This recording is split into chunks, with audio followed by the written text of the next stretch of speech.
Hi there, in this video I'm going to explain a few concepts that have been presented in chapter 1, and I hope you find this short video is useful for you as you study chapter 1. First of all, what is the difference between data and information? The data in general, it's some numbers or alphabets that can be put together, but it doesn't give value to the user to make a decision based on that data. So for example, when you see all these alphanumeric numbers and letters here on the slide, it might not give you any meaning. But when we put this data in a general format like an invoice, where we can put the first one as a date, the second one as a number, the third one as a customer name, and the invoice detail, then we can tell that here the information can help the user of that invoice to make a decision. So our job in this course is to help you to transform the data into valuable information. But there is a cost for that. The cost is usually comes in time and money. How much time does it take us to produce this information, and how much salary are we going to pay to the labor to produce this information? So this is the critical point that we should think about when we produce useful information. So the benefits of producing the information should be higher than the costs we spend. And for the information to be reliable and qualitative, to understand and make a useful decision, we should look for some qualities in the information. So the first step is to transform data into information. And the second step is to judge whether this information is useful or not useful. How can we make a good judgment? We need to look at these factors. First, we need to look at the cost. The benefits of generating the information should be higher than the cost. Second, if the information has errors, which errors we should think about? We need to think about material errors, which means any error above a certain amount from assets or net income, we should think about this one. Material errors, for example, if we take total assets in the balance sheet multiplied by 5%, we say any error in the financial statement above this threshold should be material and we should investigate it. If it's below this threshold, then we should ignore it. So this we mean by materiality. Second, we talk about the relevance. How much the information is relevant to the time frame. For the present time, it should give me confirmatory value. It means identical amount to what we see on the financial statements and help me to predict the future of the company. So the financial statement should help the user to predict where the company is going to in the future. But on the second point, we need to check the reliability of the financial statement, which we call it faithful representation.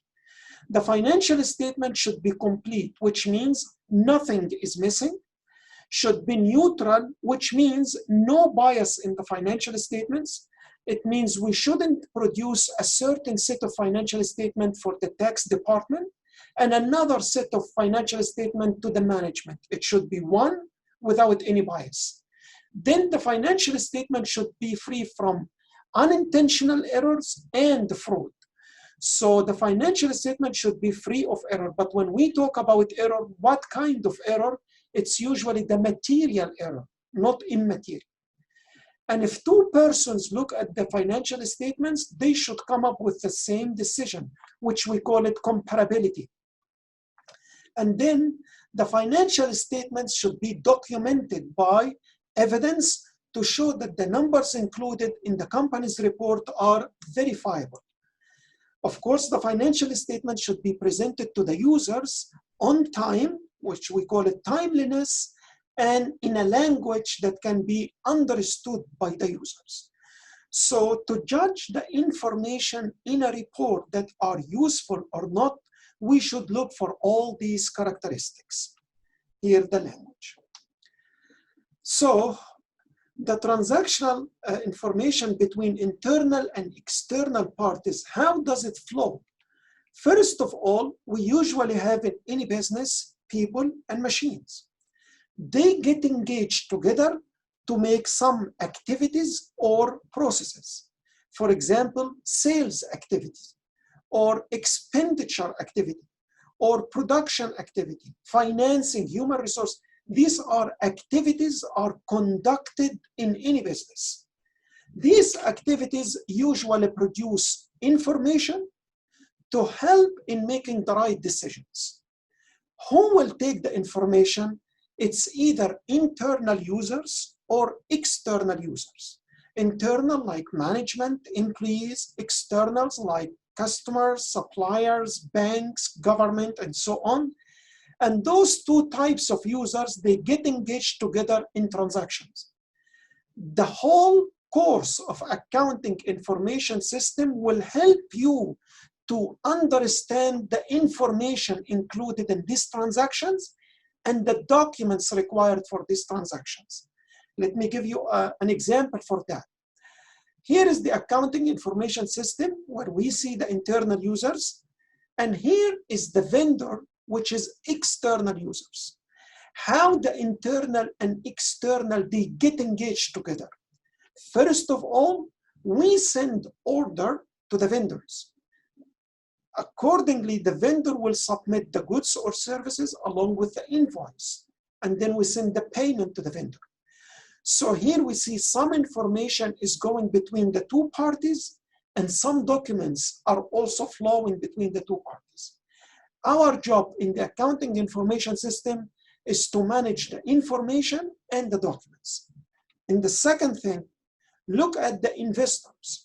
Here the investors, they give funds to the company, and in return, the company will pay dividends to the investors along with submitting the financial statement to show them the company's situation at the end of the year. So here you can see the flow of information and documents.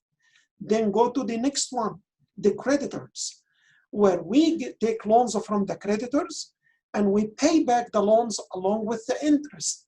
And we show them some financial statements to get an idea about the future of their credits. Look for the next one, banks. For the banks, we deposit our money, we make withdrawals, and by the end of every month, we get the bank statement to know where we are. So as you can tell here, the transactions between internal and external users include information and documents. And the accounting information system should control both of them. Then if we look at customers, the customers more or less they do as the supplier. They send us the order, we send them the goods and services along with the invoice, and then we collect our payments. And then look at the employees. They work for the company and they get their salaries.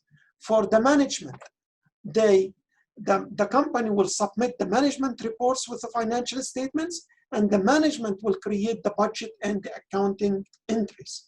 And finally, for the governmental agencies, where we pay the taxes, we receive all the regulations, and based on that, we submit our tax report every year.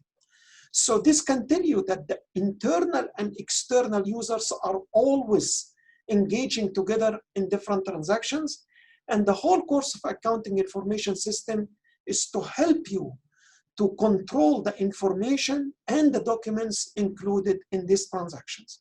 I hope you find this short video useful and hope to talk to you in another video. Thank you so much. Bye-bye.